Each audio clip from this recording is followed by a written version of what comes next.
Hello children, my name is Miss Stewart and today I'm going to read you a story from the Read and Share Bible. And the story that I'm going to read is Standing Up Dinner. It's actually the Passover. God told his people to cook roast lamb for dinner and to eat it standing up with their outdoor clothes on. He told them to hold their walking sticks in their hands. God knew the king would soon change his mind. These people needed to be ready to go. There's God's people standing up, eating this meal, preparing themselves to leave Egypt. On the night, the children got to stay up late to eat dinner with their parents. At midnight, because the king was so bad, something awful happened in Egypt. All the oldest boys, the cows, the horses, and other animals died. But not one of God's people or animals died. At last, the king said, "Take everything you have and leave Egypt." God's people were free at last. There's the angry king telling them to leave. Where would God's people go? Let's find out. When God's people left Egypt, they marched out into the desert. God did something very special to help them. He sent a hail cloud to guide them during the day. It was very dark at night in the desert, so God changed the cloud to fire. It was like a giant night light.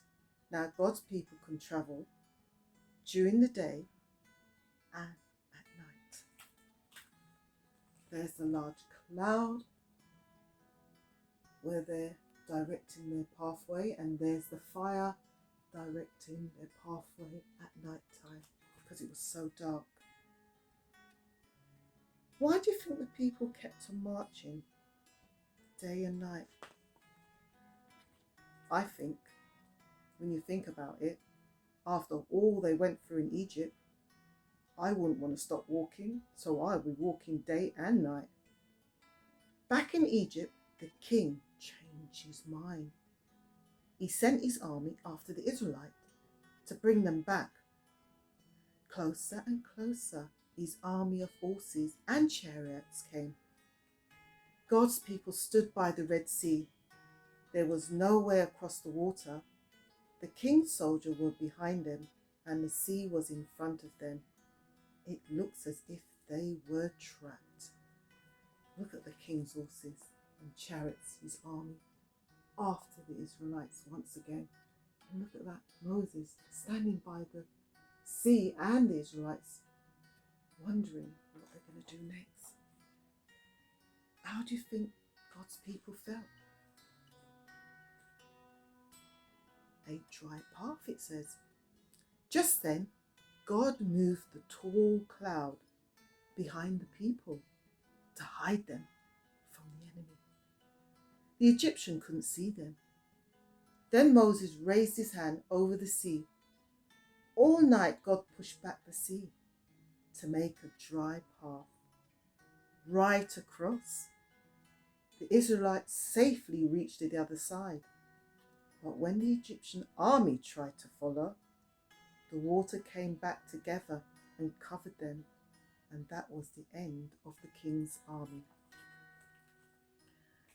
There's the cloud hiding God's people, and there's the pathway that God's made in the sea for the Israelites to get over safely. Can you imagine walking across the path in the middle of the sea? I think I can imagine it. You know why? God did make the sea and he made the dry land. So if he can do that in the beginning, he definitely can do it again. Well, we will continue.